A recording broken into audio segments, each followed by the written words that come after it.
All right, everyone, let's start with a question. What do you think your body is doing right now besides listening to me? Believe it or not, millions of your cells are dividing at this very moment. The process they go through to divide is called the cell cycle.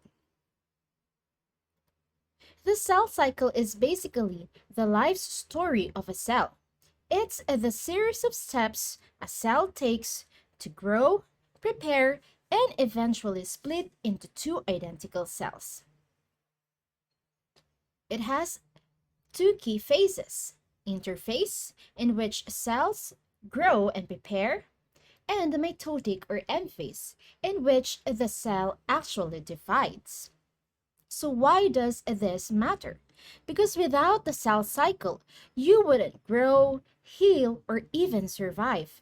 Every hair, every inch you grow, every scrape that heals, it's all because of this cycle. Let's think about this. Why would a cell even want to divide? What's the point? Cells divide for four main reasons. First is for growth. You started as one tiny cell. Now look at you. Growth is just cells dividing again and again. The next one is repair. When you get a paper cut, skin cells divide to heal the wound. Third one is replacement. Old cells die. Your body constantly replaces them like red blood cells, which only last approximately 120 days. And the last one is for reproduction. For single-celled organisms, cell division is how they reproduce.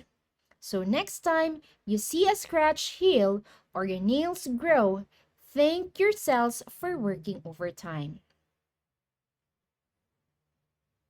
Now let's dive into the first major part of the cycle, the interphase. Interphase is the phase of the cell cycle where the cell grows, performs its normal functions, and prepares for cell division by copying its DNA and organelles. It is not part of mitosis, but it is the longest phase of the cell cycle. About 90% of cell's life is spent in interphase.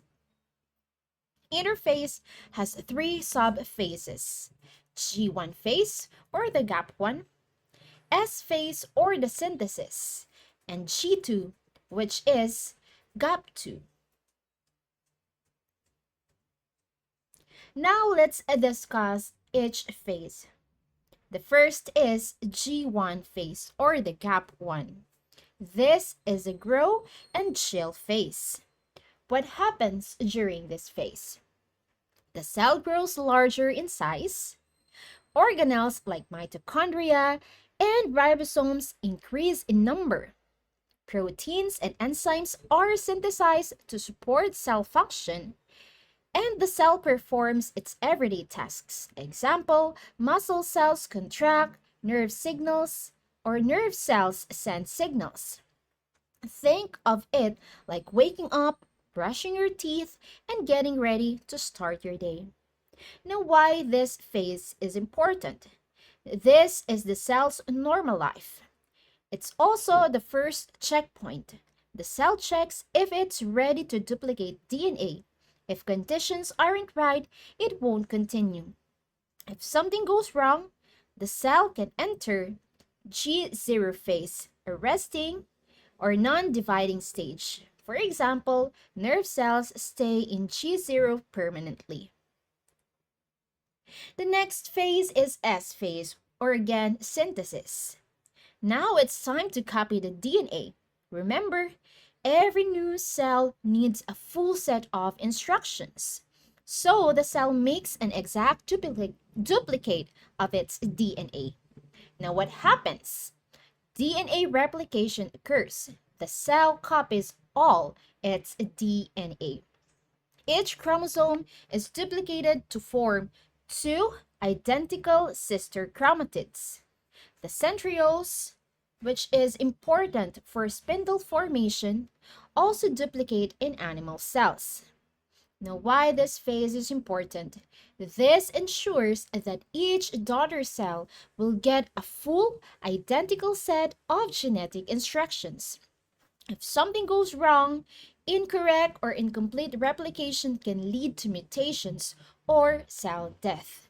So think of this phase as photocopying your notes so both daughter cells get their own copy. The next phase is the G2 phase, or the gap 2.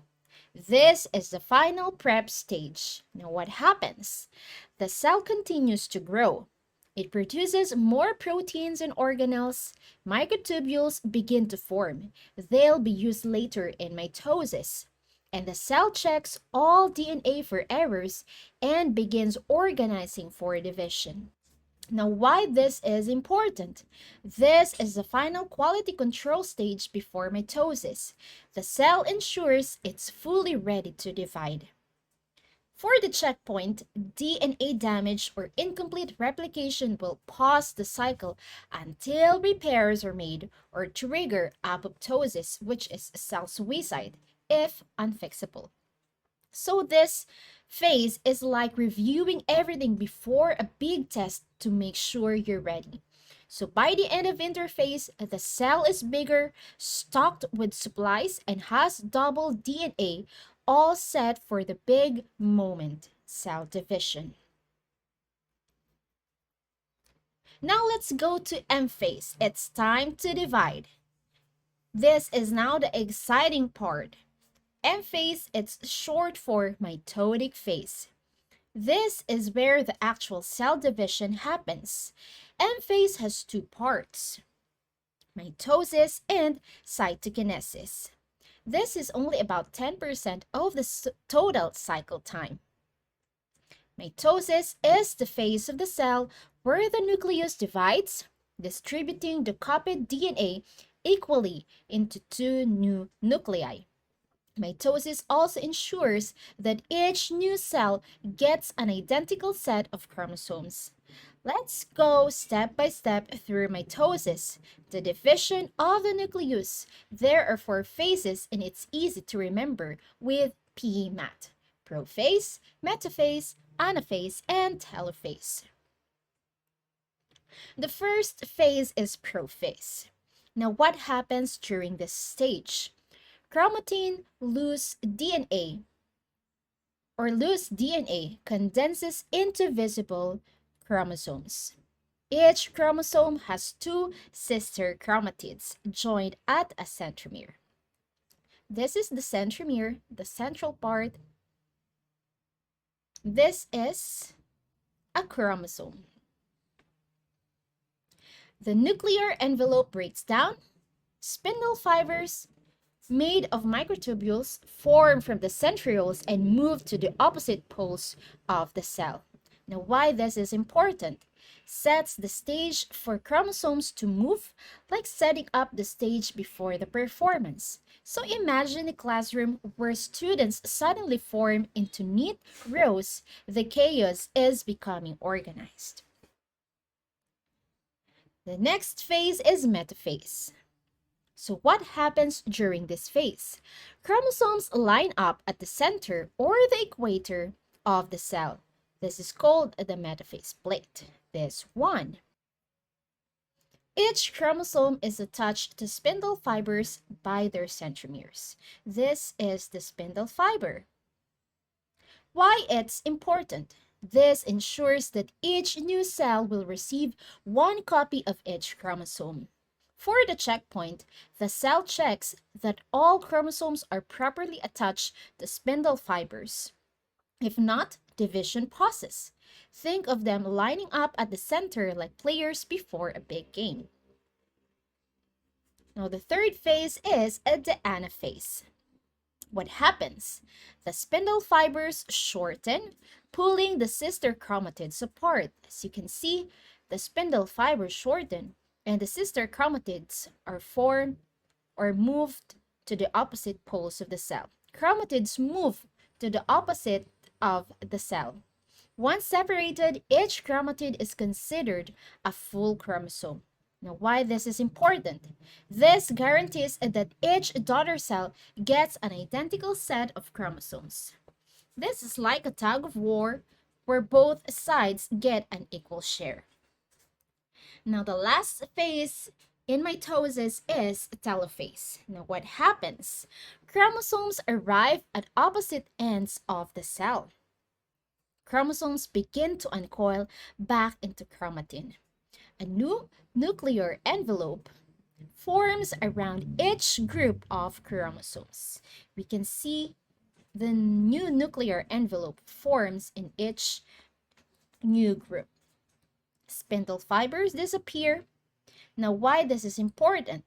The cell has now formed two nuclei, each with identical set of DNA, essentially two pre-cells. So it's like wrapping up a group project. Each team member turns or returns to their desk.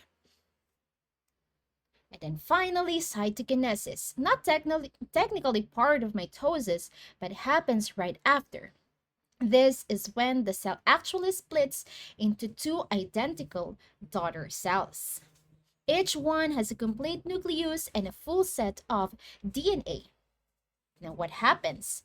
The cytoplasm splits and two identical daughter cells are formed.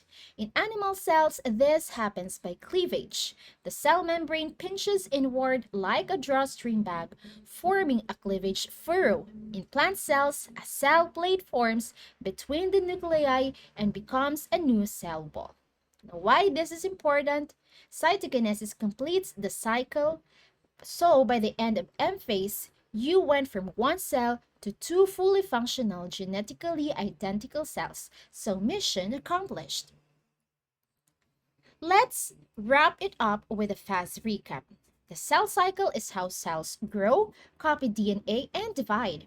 Interphase has three stages: G1, or the gap 1, S, or DNA synthesis, G2, which is gap 2. This is the preparation stage. With M phase, this includes mitosis, remember PMAT, and cytokinesis. Without the cell cycle, your body couldn't grow, heal, or function. So yes, cell division is kind of a big deal. So awesome job today. Now you understand what's happening under the microscope. Thank you for your attention. See you in the next module. Bye-bye.